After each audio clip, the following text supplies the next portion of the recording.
Unajua nimepita pita mtaani hapa nikaona hapo nje pameandikwa mambo ya mikopo. Nikaona na mimi pesa sina. Nikaona ngoja nije nikope bwana mzee wangu.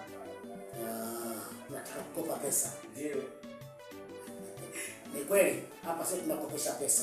Sawa sawa. Kama umekuja kukopa pesa basi tutakusikiliza. Sawa sawa. Lakini tunamwangalia na mtu ana uaminifu gani. Maana na pesa utapata. Ndio. Tunaanza kukopesha ni shilingi 50,000. Ukirudisha shilingi 50,000 maana tayari umejijengea uaminifu. Unakuja inapanda mpaka laki. Ukirudisha 100,000 maana yake unazidi kujijengea uaminifu. Mpaka 600,000 tunakopesha kutokana na wewe tu uaminifu wako. Basi ni jambo zuri. Mimi ni mwaminifu. Ndio. Labda tutaka nijue unataka mkopo, una mradi gani? Mimi wangu bwana sina chochote ninachojishughulisha mtaani. Na ndio maana nimeamua nikope pesa ili nifanyaje? Nijishughulishe na mambo yangu. Na ndio maana nimeamua kuja kukopa pesa ili niweze kuweka miradi. Kwa sababu mimi nina hali ngumu, hela sina. Sasa kuna watu wanasaidia watu, wanatoa mikopo. Nikaona bwana niende kwenye mikopo kwa sababu hela sina bwana. Lazima nikope. Ufurahie maisha, lazima ukope. Lazima ukope bwana. Nisikilize kijana. Ndio. Sisi mikopo ya aina hiyo hatuna. Sisi tunamkopesha mtu aliyokuwa na mradi. Aliyokuwa tayari kashajijengea misingi maalum. Kama hivyo hapa mkopo hutoweza kupata. Unaelewa kijana?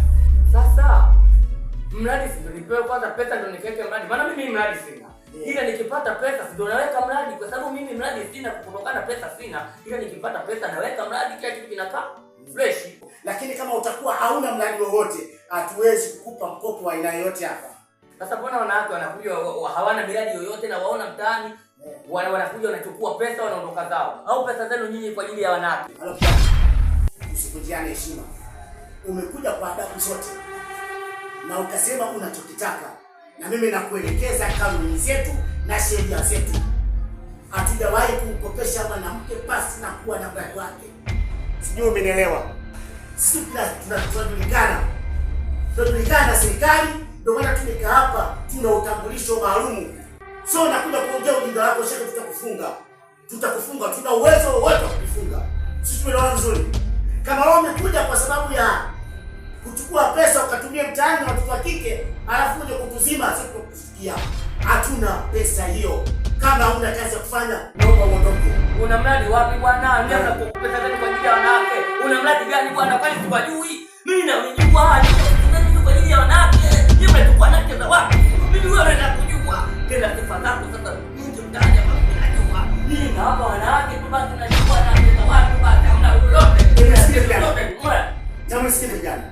Sasa unaonaje na wewe huyo mwanamke ni kupendeza? Kwa mwanamke tu, kuwa na manyonyo, kuwa na kile kitu, basi mambo yanaenda.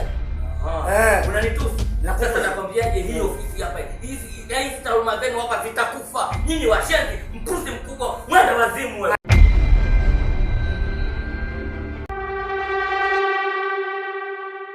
Hauwezi kufa mpango wetu kwa wewe mjinga tu nyinyi. Unaona bwana? Sisi tumelifanya hilo kwa kumwomba Mungu na tutaendelea kufanya. Na mtu aliyokuwa na mradi tunampa mkopo. Mjinga mmoja wewe shenzi nguruni.